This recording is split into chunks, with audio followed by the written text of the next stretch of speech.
What happens when the woman who gave everything to her family is told she is not welcome at Christmas dinner? What happens when love becomes a weapon used against you? This is the story of Dorothy Hamilton, and what she discovered will shock you. Before we begin, if this story touches your heart, please like, share, and subscribe to Voices of Auntie Belle. We would love to hear from you. Where are you watching from today? Tell us in the comments. We love hearing from our family around the world. Now, let's begin. Dorothy Hamilton had always believed that Christmas was sacred. For 45 years, she had wrapped presents with careful fingers, baked pies from recipes passed down through generations, and opened her arms to anyone who needed a place to belong on that cold December day. At 67 years old, with silver hair pinned neatly in place and hands that had learned kindness through decades of service, Dorothy understood one simple truth. Family was everything. Family was the reason she had worked double shifts at the department store. Family was the reason she had saved every penny. Family was the reason her heart still beat. Her son Daniel was her youngest, her gentle boy who had grown into a gentle man. When he married Melissa 5 years ago, Dorothy had felt nothing but joy. Melissa was beautiful, yes, but more than that, she was smart and ambitious and had a laugh that seemed to fill rooms. Dorothy had welcomed her into the family like a daughter. She had taught her recipes. She had defended her to relatives who asked too many questions. She had loved her, the way mothers do when they are grateful their children have found someone to hold them through life.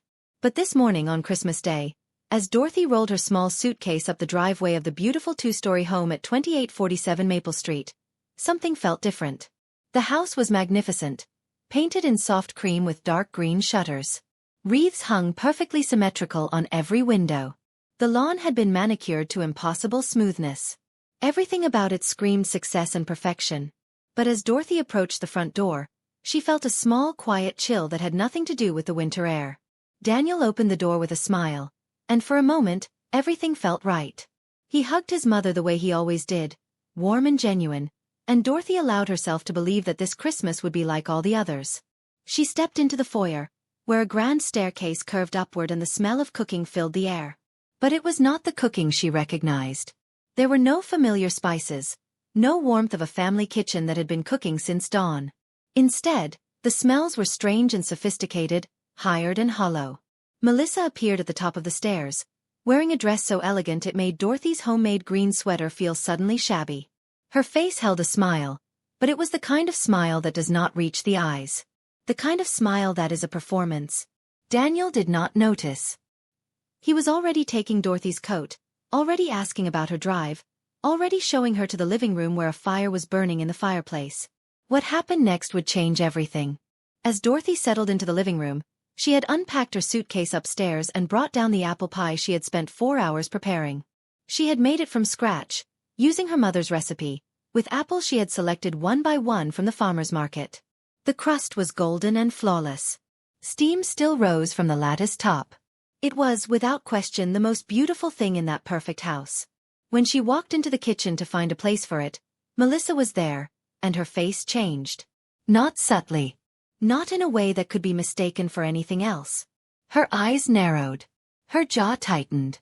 She looked at the pie as though Dorothy had walked into her home carrying something dangerous and unwanted. "I brought my famous apple pie," Dorothy said gently, holding it forward like an offering. "For our dessert after dinner. I know how much Daniel loves it." Melissa did not take the pie.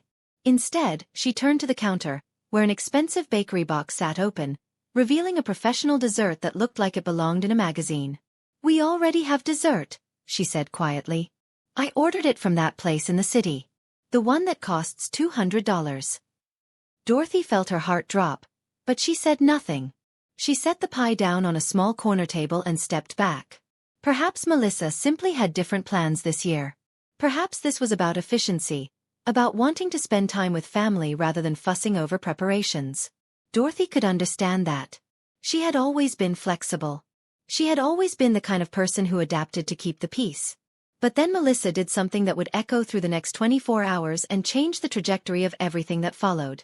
She walked out of the kitchen and into the living room where Daniel was setting up the table for dinner. Dorothy followed, curious, hoping that perhaps there was still a place for her in this day, still a role she could play. "Daniel," Melissa said, her voice smooth and controlled, "we need to talk about the dinner arrangements." Daniel looked up, confused. What do you mean? Everything is ready. We'll eat in about an hour. Melissa's eyes moved to Dorothy, and in that gaze was something so cold, so deliberate, that Dorothy felt genuinely afraid. Your mother cannot eat with us, Melissa said simply. The words hung in the air like a bad smell. What? Daniel said, his voice uncertain. What are you talking about? I'm talking about the fact that this is my home, and I decide who sits at my table. Your mother can eat on the back porch. Melissa turned to Dorothy with a smile that was not a smile at all. There's a nice chair out there. You can sit there and eat, like a dog eating scraps from its owner's table. That seems appropriate, don't you think? Dorothy felt the world tilt. She could not breathe. She could not speak. This was not happening. This could not be happening. Melissa, that's not funny, Daniel said, his voice rising slightly. But there was uncertainty in it. Uncertainty that broke Dorothy's heart more than the cruelty itself. I'm not trying to be funny, Melissa said. I'm being clear. Your mother's passive-aggressive comments about my life choices have gone on long enough. Today is about celebrating what I have built. What I have become. Not about catering to an old woman who thinks the world still revolves around her nostalgia. She paused, and her voice became even quieter, even more cutting. There is no place for her here. Dorothy did not wait for Daniel to defend her. She did not wait for him to choose her or to stand up for what was right. Instead, she moved slowly toward the back door, gathered her jacket, and stepped out into the cold December afternoon. Behind her, she heard Daniel's voice rising in protest, but she did not turn around. She could not bear to see the conflict on his face, the impossible choice between his wife and his mother. The porch was cold and empty, and Dorothy sat on a wooden chair as promised. Alone. Unwanted. Rejected on the day that was supposed to be about family and love and belonging. But as she sat there in the freezing dark, watching the golden light pour from the windows of the house behind her, Dorothy Hamilton made a quiet decision. She would not cry. She would not leave. She would not accept this cruelty as her final story. Instead, she would discover the truth about the woman who had humiliated her. And that truth would change everything. The cold of the porch seeped into Dorothy's bones as she sat alone in the darkness. Through the windows, she could see the golden glow of the dining room. She could hear laughter, the clink of glasses, the sounds of a family celebrating without her.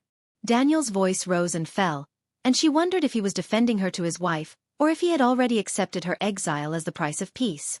Time moved differently when you were sitting in the cold. Minutes felt like hours.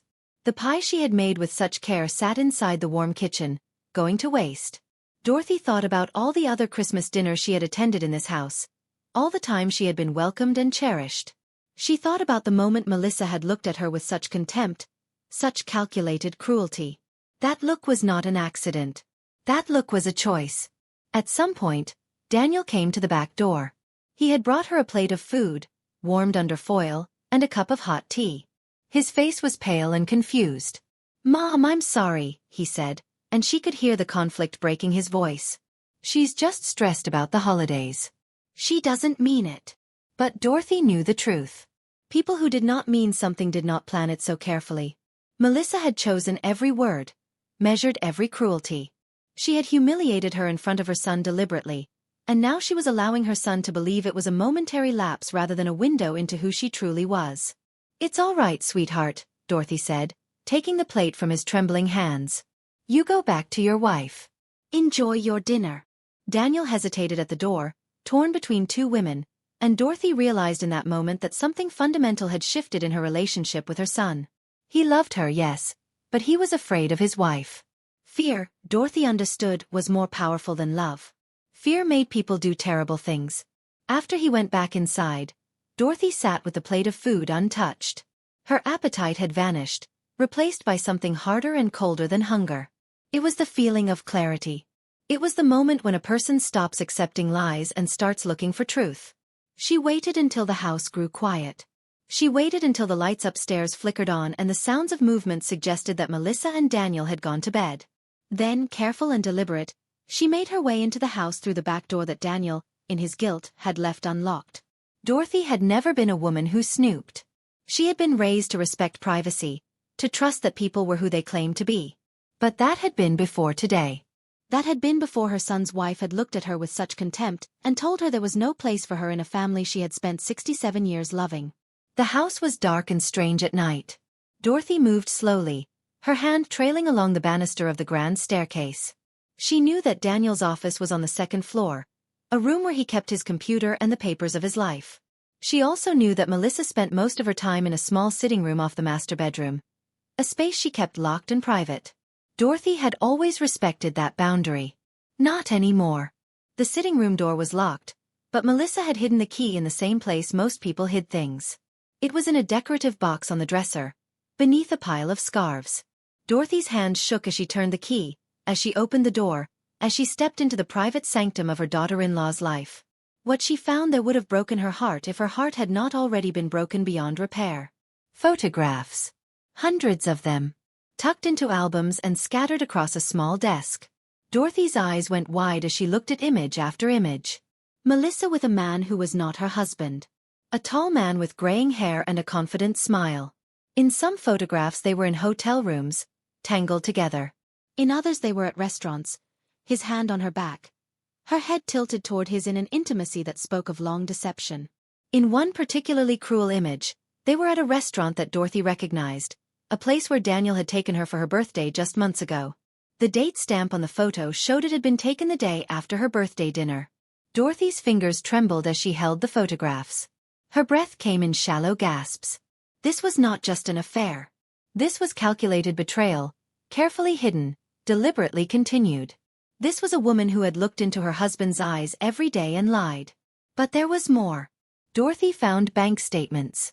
She found credit card bills. She found receipts from hotels and restaurants that did not match Melissa's carefully constructed story about working late at the office. She found evidence of money being diverted into a separate account, money that came from the household finances that Daniel trusted his wife to manage. Thousands of dollars, year after year, hidden in plain sight. Dorothy photographed everything with her old phone. Her hands shook so badly she had to try multiple times to get clear images. But she did it. She documented the betrayal with the same care and precision that Melissa had used to execute it. As she worked, Dorothy felt something shift inside her. It was not anger, though anger was there. It was not sadness, though sadness was there too. What she felt was a kind of grim determination. This woman had humiliated her on Christmas Day, had cast her out like she was nothing, had then lied to her son's face about why. But Dorothy was going to make sure that those lies were exposed. She was going to make sure that truth won. She spent 3 hours in that sitting room, documenting Melissa's affair and the financial deceit that had funded it. She found emails on Melissa's laptop, messages with someone named Tom Patterson, a man whose name appeared repeatedly in the photographs and whose identity she soon confirmed through a quick search. He was Melissa's boss at the marketing firm where she worked. He was married. He had children. By the time Dorothy left the sitting room and locked it behind her, dawn was breaking over the neighborhood. She was exhausted but awake in a way she had never been before. She understood now that she had been living in a dream, a comfortable fantasy where people were who they claimed to be. That dream was over. She gathered her suitcase quietly and left the house before anyone woke. She drove to a small coffee shop 3 blocks away and sat in a booth with a cup of bitter coffee, reviewing the photographs on her phone. She thought about her son, about the life he had built with a woman who had been lying to him since the day they met. She thought about the birthday dinner just months ago, when Melissa had smiled at Daniel across the table while her lover waited in a hotel room nearby. Dorothy knew what she had to do.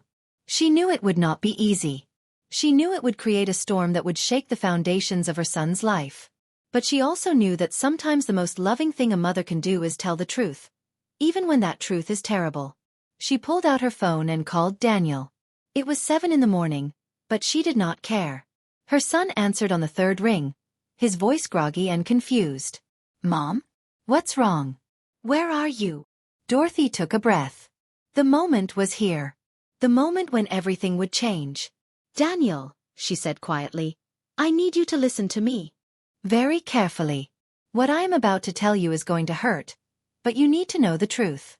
Your wife is not who you think she is. I have proof. And we need to talk." There was a long silence on the other end of the line. Then Daniel said, "Mom, what are you talking about?" Dorothy closed her eyes. "Not on the phone, sweetheart. I'm coming back to the house."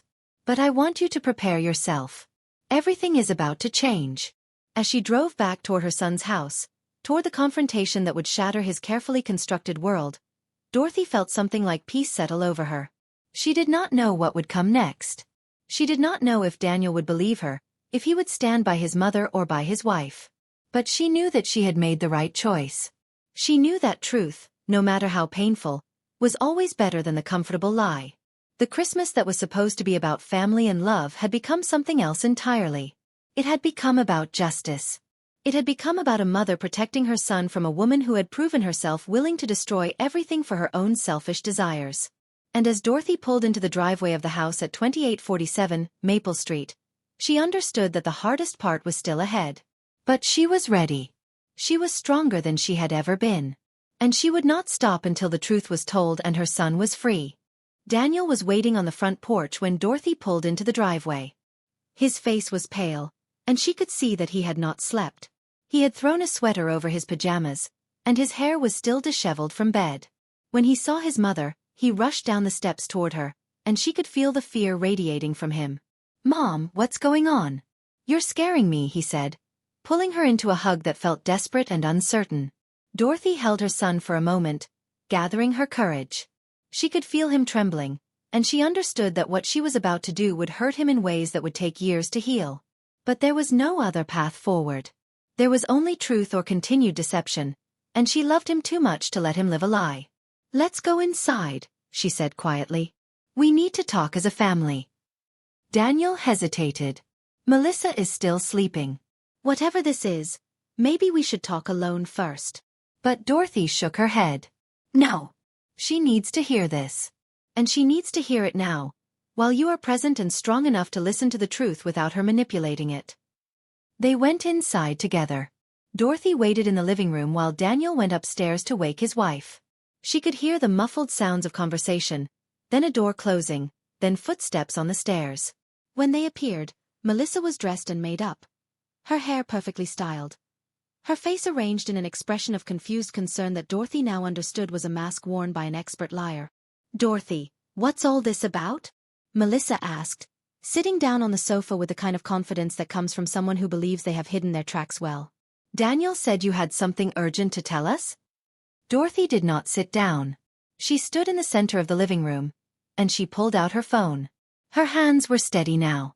Her voice was clear. This was the moment she had been preparing for since she sat alone on that cold porch. "I am going to show you something," Dorothy said, looking directly at her son. "And I want you to know that I did not discover this to hurt you. I discovered this because you deserve to know who you are married to." She turned her phone around and held it up. On the screen was a photograph of Melissa and Tom Patterson, tangled together in a hotel room bed, their bodies intertwined with an intimacy that left no room for doubt. Daniel's face went white.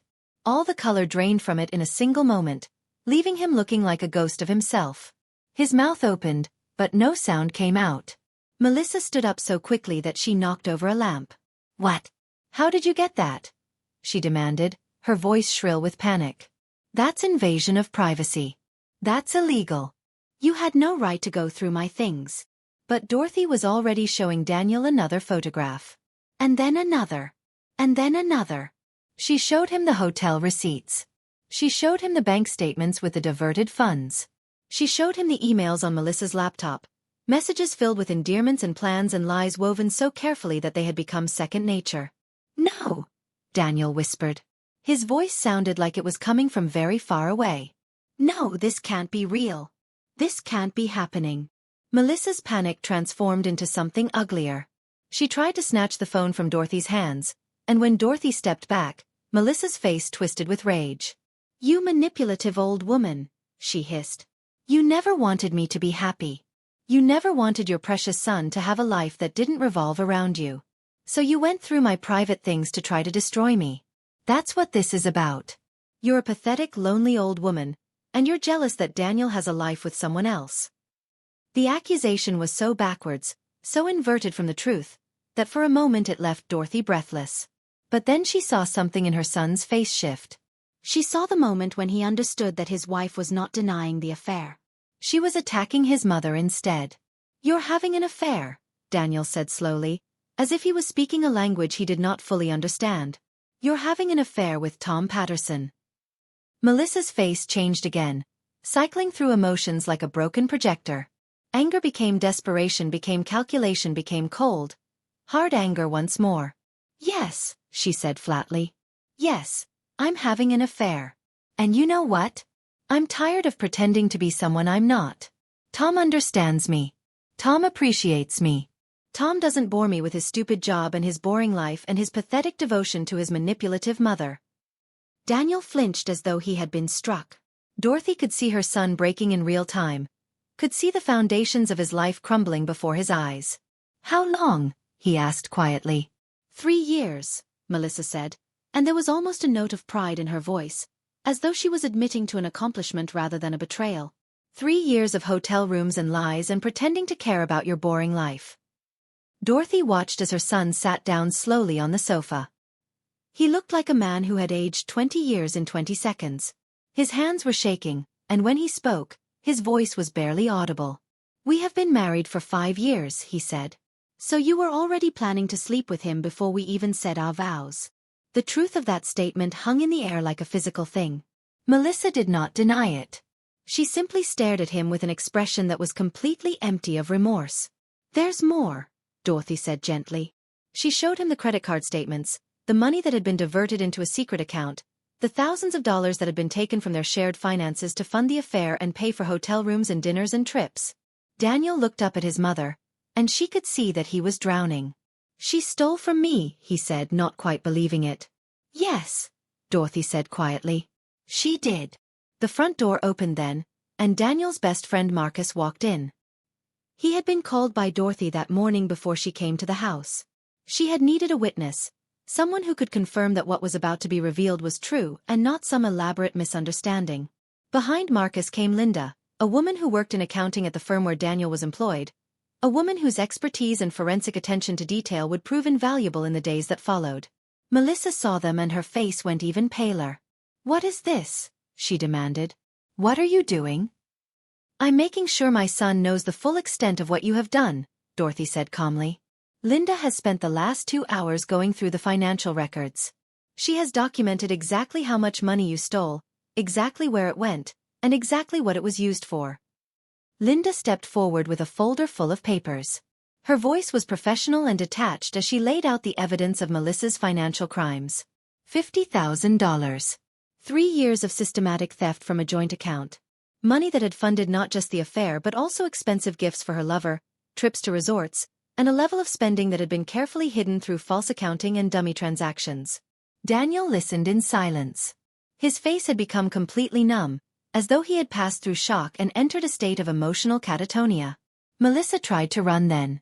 She made for the stairs, but Marcus gently blocked her path. She was not under arrest, not yet anyway, but it was clear that she was not going to be allowed to simply disappear into her bedroom and pretend that none of this was happening. "This is not over," she spat, turning back to face them all. "You think you're so righteous, but you're not. You're all just jealous that I wanted more than this pathetic life. You're all just small-minded people who don't understand that I have dreams, I have needs, I have the right to pursue happiness." Dorothy felt something hard settle in her chest. "The right to pursue happiness?" she said quietly.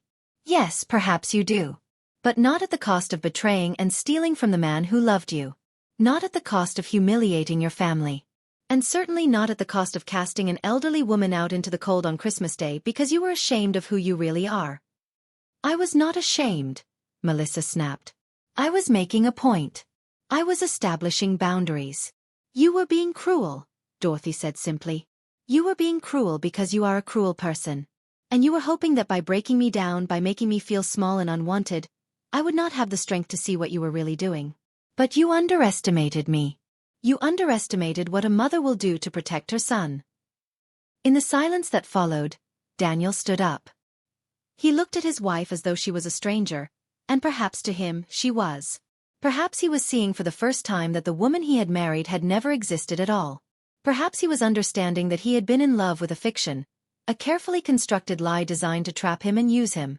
"I want you to leave," he said to Melissa, and his voice was steady now. The shock was fading, and something else was taking its place. Something that looked like clarity. Something that looked like strength. "This is my house too," Melissa said, but her voice had lost its edge. It had become desperate. "No," Daniel said. "This is my house. I bought this house. I paid for this house. And you are going to leave it. You can go to your lover. You can go to your apartment. I don't care. But you are done here." Melissa tried to argue, tried to negotiate, tried to manipulate, but Daniel had stopped listening. He called his lawyer, a woman he had met years ago and never thought he would need. He began the process of legal separation right there in his living room, with his mother standing beside him and his best friend as a witness. Within an hour, Melissa had packed a bag and left.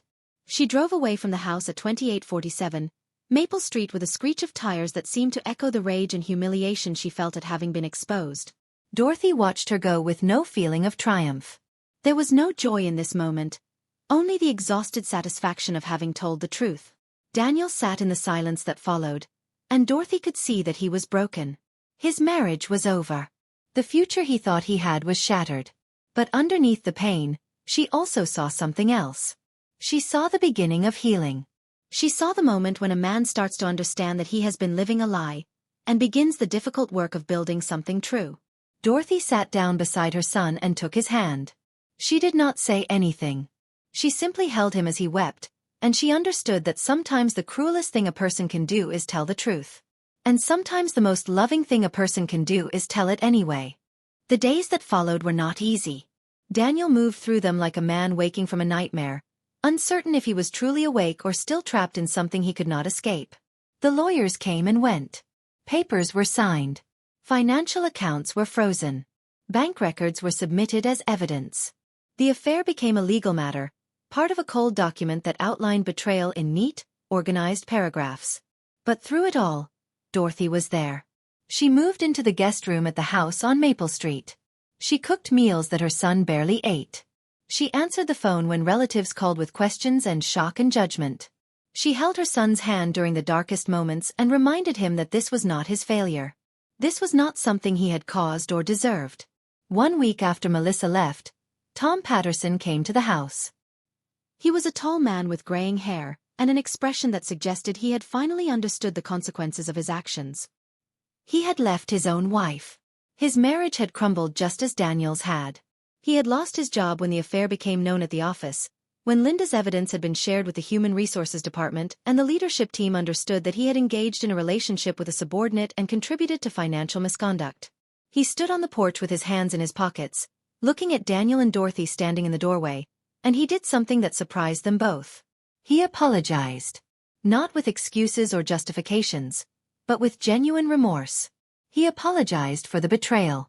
He apologized for his role in destroying a marriage. He apologized for being too weak and selfish to do the right thing. Daniel listened to him, and then he said something that Dorothy would never forget. "I don't forgive you," he said quietly. "But I hope that someday you become someone worth forgiving." After Tom left, Daniel turned to his mother and asked her to stay. Not for a few days, not for a few weeks, but permanently. He asked her to move into the master bedroom, to make the house her home, to be part of the family he was rebuilding from the ashes of the family he thought he had. Dorothy agreed. She called her landlord and gave notice on her apartment. She packed up the life she had been living and brought it into the house on Maple Street. Within 2 months, she had transformed the space. The cold perfection that Melissa had created was replaced with warmth and comfort and the feeling of a home that was actually lived in, actually loved. The divorce proceedings took 6 months.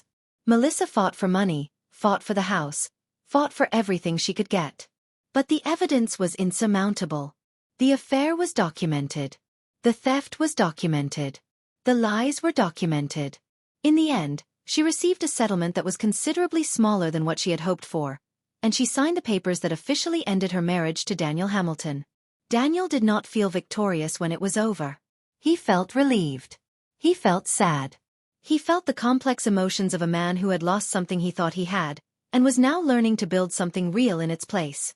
3 months after the divorce was finalized, Daniel stood in his kitchen with his mother, and they planned something together. They planned a Christmas dinner. But not at the house on Maple Street. They planned it for Dorothy's place, a small house that Daniel had helped her purchase, a home that was entirely hers, that bore none of the weight of her failed marriage or her son's betrayal. Dorothy prepared the apple pie 3 weeks in advance, freezing it so that it would be perfect on Christmas Day. She cleaned her small house until it shone. She prepared a menu of family favorites, recipes passed down through generations, food that tasted like love and history and belonging. Daniel came early on Christmas morning to help set the table. Marcus came with his wife and their 2 children. Linda came, bringing a dessert she had made. Daniel's cousins came. Aunts and uncles came. Slowly, the small house filled with family, with noise, with the kind of warmth that cannot be manufactured or faked. When everyone sat down to eat, Daniel stood at the head of the table and asked for silence. His eyes were on his mother, and when he spoke, his voice carried the weight of everything that had happened and everything that had been learned. "I want to thank my mother," he said, "for loving me enough to tell me a truth that I did not want to hear. For having the courage to protect me when I could not protect myself. For showing me what real love looks like. Real love is not about convenient lies or comfortable deception. Real love is about standing beside someone and telling them the truth, even when that truth is painful. Especially when that truth is painful." He paused, and Dorothy could see tears in his eyes. "I also want to say that I am grateful for this moment. I am grateful to be surrounded by people who love me. I am grateful to be in my mother's home, a home built on truth and dignity and the refusal to accept anything less than what we deserve. This is what family should be. This is what Christmas should feel like." Everyone raised their glasses, and they toasted to Dorothy. They toasted to truth. They toasted to the strength it takes to do the right thing when the easy thing would be to stay silent. After dinner, as Dorothy was clearing plates, Daniel came into the kitchen and hugged his mother. He held her for a long time, and she could feel the gratitude in his embrace, the understanding of what she had sacrificed, the recognition of what her love had made possible. "I have something I want to say," Dorothy said quietly. "And I want you to listen carefully." Daniel pulled back and looked at his mother, waiting. "What happened between you and Melissa was not your fault. You did not cause her to betray you. You did not make her choose deception over honesty. She made those choices because of who she was, not because of anything you did or did not do. I want you to understand that. I want you to carry that with you as you move forward." Daniel nodded, and she could see that he was finally beginning to accept it. "But I also want to say something else," Dorothy continued. "What you did, what you chose after you knew the truth, that was all you. You chose to believe me.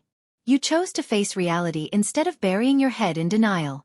You chose to do the hard work of ending a marriage that was built on lies. Those choices took courage. I am proud of you." For the first time in months, Dorothy saw her son smile. It was not a big smile, but it was real. It was the smile of a man who was learning to forgive himself, who was understanding that healing was possible, who was beginning to believe that his life could still be good even though his dreams had shattered. As the evening wore on and the family lingered around the table, Dorothy found herself thinking about the Christmas that had begun with cruelty and humiliation. She thought about sitting alone on that cold porch, thought about the moment when she had decided that she would not accept injustice as her final story. She thought about the courage it had taken to investigate, to expose, to tell the truth even though it would hurt the person she loved most. And she understood something fundamental about life and love and family. She understood that sometimes being a mother means protecting your child from their own worst choices. Sometimes it means being willing to be the villain in someone else's story, to accept their anger and their resentment, because you know that what you are doing is right. Sometimes it means standing alone when everyone else would rather stay silent. But she also understood that the reward for that courage was what she now had. She had a son who respected her. She had a family that valued truth over comfort. She had a home filled with people who understood that real love is not about pretending everything is fine. Real love is about showing up, telling the truth, and standing together through the wreckage of what was false. As 2024 turned toward 2025, Dorothy sat in her small house with her son nearby, surrounded by family and warmth and the genuine laughter of people who knew and loved each other truly. The apple pie had been eaten. The dishes had been washed. The house smelled like cinnamon and hope. Dorothy understood that she had been tested, and she had not failed. She had been given a choice between silence and truth, between comfort and courage, and she had chosen wisely. She had chosen the harder path, and it had led her here to this moment, to this life that was more real and more beautiful than anything she could have imagined. The woman who had been told there was no place for her in her own family had reclaimed her place. But it was not the place she had occupied before. It was something stronger. It was a place of respect, of recognition, of understanding that a mother's love is not about being convenient or easy. It is about being true. And as Dorothy looked around the table at her son and her family and the life they were building together, she understood that there was no better revenge than living well. There was no greater victory than choosing truth over lies, love over cruelty, dignity over shame. She had lost nothing that was worth keeping. She had lost only the illusion of family with Melissa. And in its place, she had found something real. She had found her way home. But this story is not quite over, because stories like this one teach us something important. They teach us that we are all capable of both courage and cruelty. They teach us that family is not always a safe place, but it can be if we choose to make it one. They teach us that sometimes the most loving thing we can do is tell the truth, even when it breaks things we thought were strong and permanent. As you sit with this story, I want you to ask yourself some questions. If you were in Dorothy's position, would you have had the courage to investigate? Would you have had the strength to expose the truth? Would you have been willing to sacrifice comfort for honesty? And if you were in Daniel's position, would you have been able to believe your mother? Would you have been able to accept that the woman you married was not who you thought she was? Would you have had the courage to choose truth over the illusion of family peace? These are not easy questions, and there are no perfect answers. But they matter. They matter because we are all faced with choices about what we will accept and what we will stand against. We are all faced with decisions about whether we will tell the truth or keep silent. We are all responsible for what we choose. So here is my challenge to you. Share this story with someone you love. Tell them about Dorothy and Daniel and the Christmas that changed everything. And then ask them what they would have done. Ask them how they would have handled the cruelty. Ask them if they would have found the courage to search for truth. And most importantly, ask yourself what kind of family member you want to be. Do you want to be someone who protects each other or someone who protects comfortable lies? Do you want to be someone who speaks up or someone who stays silent? Do you want to build a family based on truth or based on illusion? The answer matters. It matters for you. It matters for everyone you love. And it starts with choices you make today. Thank you for listening to the story of Dorothy Hamilton. Thank you for walking with her through her pain and her triumph. Please like this story, share it with your family, and subscribe to Voices of Auntie Belle so you never miss another story about the strength it takes to live with integrity. Where are you watching from today? Tell us in the comments. We love hearing from our family around the world. Your stories matter. Your voice matters. And your choices matter more than you know. This is Auntie Belle, reminding you that there is always a place for those who choose truth, and there is always a way forward for those brave enough to take it.